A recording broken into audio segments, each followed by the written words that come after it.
Greetings. I'm Pastor Mark Biltz with El Shaddai Ministries, and I'm so excited today to have my guest, Rabbi Pesach Wolicki. Let's give him a big hand. All right, we're so glad to have him here with us this morning. He's all the way from Jerusalem, or Jerusalem. Jerusalem, Israel. I live just outside Jerusalem. Just outside. We're so glad to have him here. He is with the Center for Jewish Christian Understanding and Cooperation, right? All right, we did good. I'm just so glad to have him here because it's always great for Christians and Jews to get together to try to understand and cooperate better. And he is at the center of this. He is at the forefront of trying to get Christians and Jews to come together, to understand one another, to cooperate with one another. And one of the big questions today that you hear all over the news is about BDS, which means to boycott, divest from Israel, and put sanctions on Israel. And so we want to find out from him, because he's from that area, what's going on over there in Israel. Pesach. Well, BDS, this boycott, divest, and sanction movement, which is it was founded by Marwan Barghouti, who's a terrorist who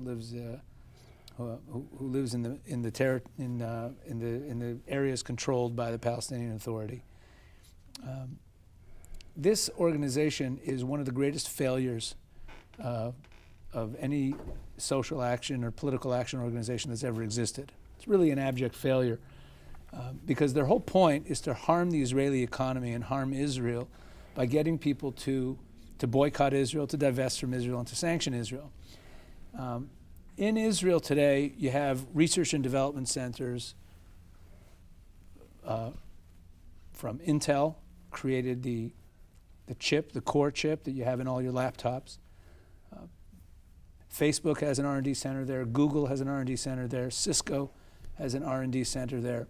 If you really wanted to be true to BDS and boycott and divest and sanction Israel, you would really have to not use any of your technology. You wouldn't be able to use Waze to find your way around with your GPS, because that app is an Israeli company.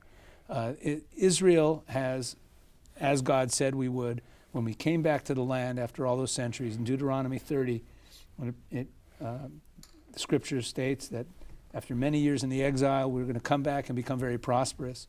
And then later on in the prophets, that's expanded upon, and we are to bring blessing and prosperity to the whole world. And that's exactly what's happening. So BDS is, it's actually kind of a blessing in disguise. I hate to tell them, but they're blessing us. Because if it wasn't for BDS, if the whole world was just helping us, so we'd say, well, the reason Israel's doing well is because the whole world's helping us. But here we are in Israel. Great point. Yeah, here we are in Israel. And we got this whole movement screaming all over the world that people should boycott and divest. And every year, for the last at least 5 years, Israel has set a new record each year in how much foreign investment has come into our country. Oh my goodness.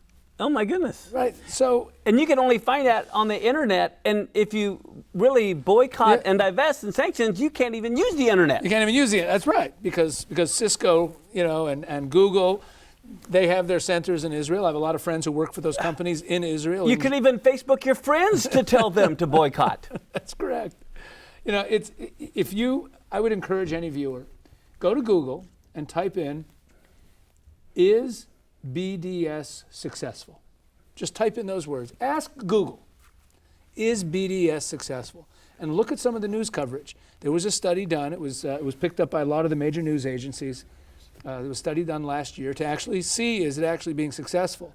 And the Israeli economy is booming. We have billions of dollars of foreign investment pouring in all the time.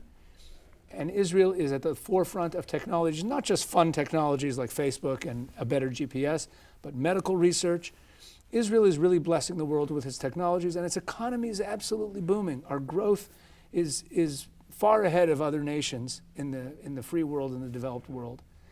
But that doesn't mean that BDS doesn't affect us at all. Let's be honest.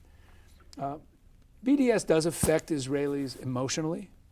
We know that the moral fiber of our country and the ethical level with which we deal is is to the best of our ability, and we have our Jewish values and our Torah-based values in mind in the way we go about our affairs, in the way we fight wars, and in the way, and we want to help the world. And when we see people who irrationally are just attacking us, look at the Middle East. Look at who's persecuting people in the Middle East. The only country in the Middle East today where Christians live freely is the land of Israel, is the state of Israel. And we get attacked. The human rights violations all around us are so terrible and so grave. So Israelis are affected emotionally by BDS. We're like, why? Why are people seeking to boycott, divest, and sanction Israel? Well, don't you really help the Palestinians, like with SodaStream and people attacked? We do. That's a great example. SodaStream is a great company. Everyone have a SodaStream at home? You got to have one of those machines. You make your own soda at home. That's an Israeli company. SodaStream was affected by BDS. BDS went on a campaign talking about how people shouldn't get SodaStreams because it's an Israeli company. The SodaStream factory employs a lot of Arabs. A lot of Palestinian Arabs are employed by SodaStream. Arabs and Jews together working in that company. And if SodaStream is harmed economically, the people who lose their jobs are Palestinian Arabs. You know, at the level of people, Arabs, Jews, we're working together in all kinds of ways. You know, if I go into a hospital in Israel, the doctors and nurses is a mix. It's a mix of It's a mix of Jews and Arabs.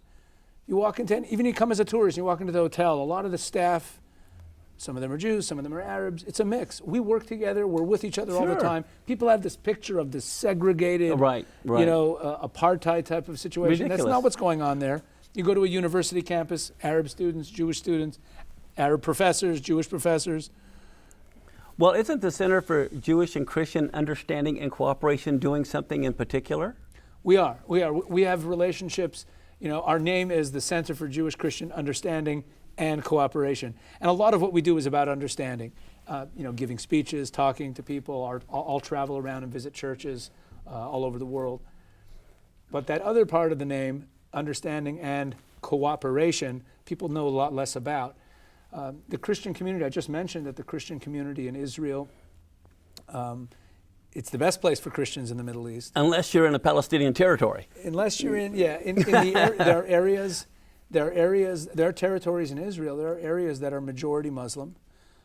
There are areas specifically those controlled by the Palestinian Authority, which are not in Israel's control. So issues of equality and rights, it's out of our control. But not completely, because we do have access. So we've gotten involved as an organization in helping out the Christian community, specifically in Bethlehem and in East Jerusalem.